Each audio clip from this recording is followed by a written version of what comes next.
Okay, you're live.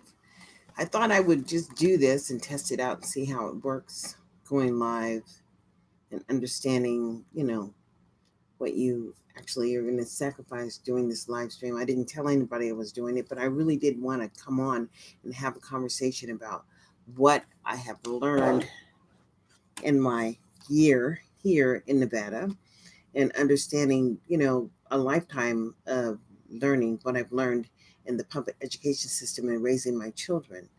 And just understanding that we as parents, as Black parents, we can't afford to not be present in the public education system. The public education system is the only thing that we have in America, being born in America, that would allow us to even access freedom. And it's either we're very talented or you get a basic education so that you can access the system and make money. And the difficulty is really transitioning from public education to a career or to um, a skill. But once you have a skill, then you can basically, survive in America. But I'm looking around and I'm seeing so many children who are not getting basic skills, not basic reading skills or writing skills. And I think that it's something that everybody is totally aware of. They're aware of the number of children who are failing in the public school system. They're aware of the number of people who are not even benefiting from the public school system yet. And still, we just keep the system going strong, and teachers want to go on strike. And I asked myself, as a mother of three Black sons who had to do all of the advocacy to ensure that my children made it. And it was just really just being present, which kind of like forced the situation to ensure that my sons were successful. But really, I mean, if you're not there, who's to say what's happening with your kid? I've worked with so many families, so many parents who have children who are, in special needs or who need additional services. And they are, what can I say? They need help. And when you're looking for help and you're looking for support and you don't know how to make it happen, I don't know what you do. How does a child survive getting an F all year long? What does that feel like? I don't even know what that feels like to be a failure all year, but I've worked with parents who have boys and their sons are getting Fs every single day, and then they're not able to complete the work. People say, well, why don't they just do the work? Why don't they just join in and just, handle it? Well, what can you handle when you can't read or you can't write? There's certainly not a lot that you can handle. What more can you do? Because I'm looking at these children and they're reading at third grade level or fifth grade level, and they're in the 11th grade.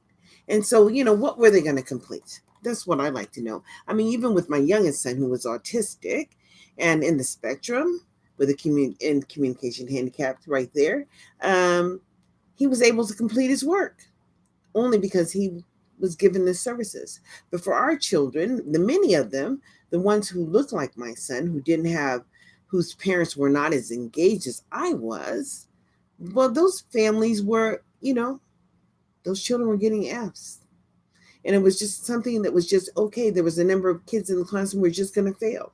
And so the teachers would like rally up and they'd be teaching to the front of the class, and the back of the class is chaos. But, we're letting this happen as a people. As a people, when our voices are not heard, we're allowing this to happen to our people. And I'm just trying to really understand, what do we do as a people living in a nation who is ignoring our rights to have an equitable share, a fair share, a fair shot at getting a basic education for our kids? And it's like, where do you go to express your concerns? I attended board meetings for more than 20 years, and people would say, ah, girl, why don't you go get you a man? Or why don't you go do this? They had a lot of advice for me. But guess what? I shared every concern that I face as a parent for my sons to ensure that my sons would graduate. Because graduation, that little piece of paper that says you're a high school graduate, it's really not weighted enough, because it was all the skills necessary to attain that little piece of paper.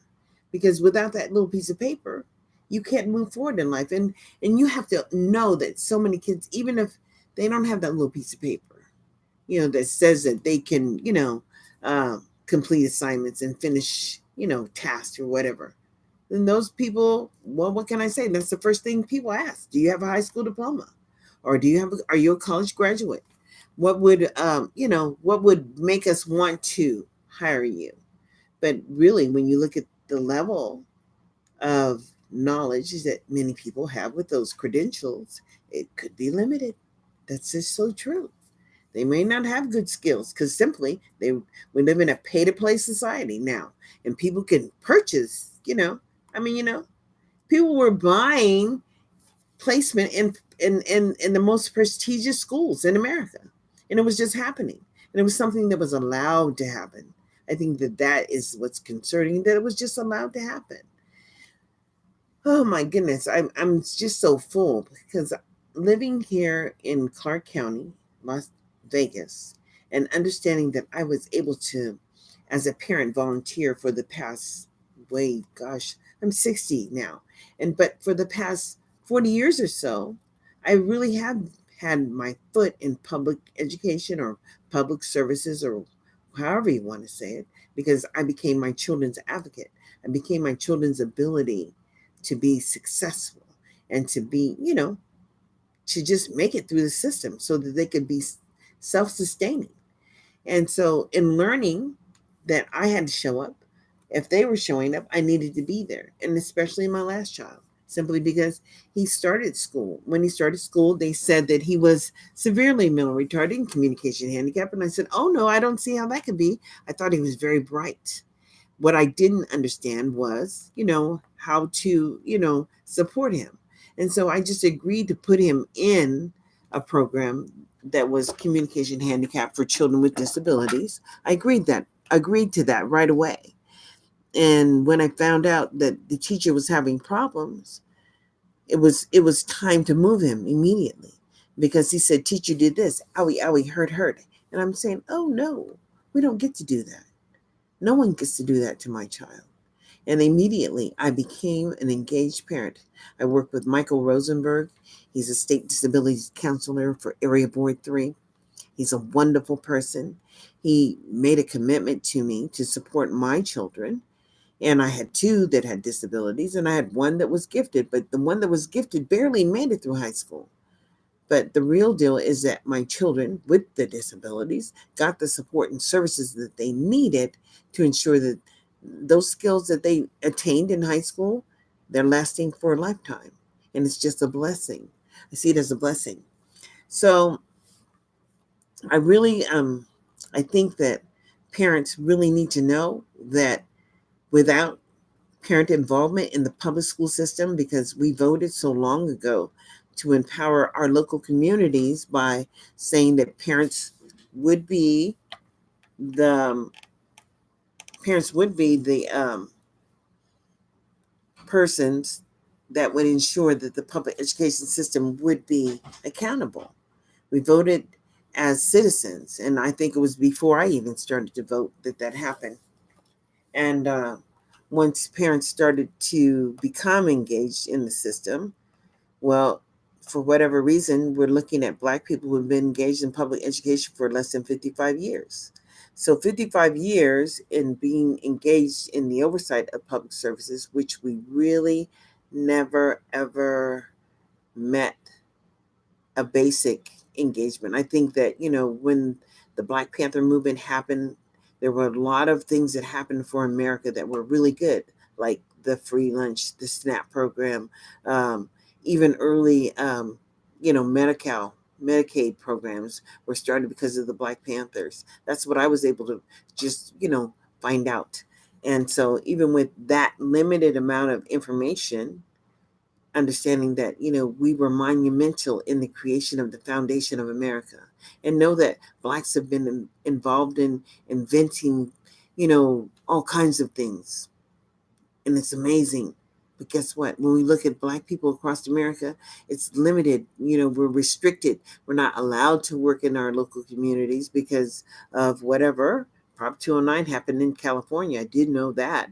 And when Prop 209 happened, that meant that they didn't have to look at hiring by ethnicity or because that you had the skill level to work in your community. They looked at organizations that are providing the opportunity for all. But for some reason, even though they say they were providing the opportunity for all, what they're not doing is being held accountable to ensure that they're making basic level progress. So they're not responsible to engage people that look like you, even though they're getting the money and they've created jobs around, they've many jobs are created around people who look like you, that are supposed to be effective in providing services that look like you, but for whatever reason, they're just not meeting the basic standards.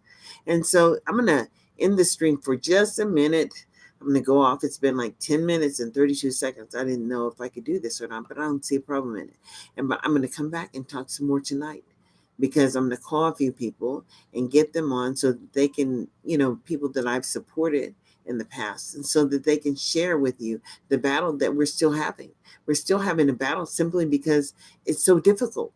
It's difficult for people to accept the fact that we're Americans also, and our rights are being challenged and violated daily.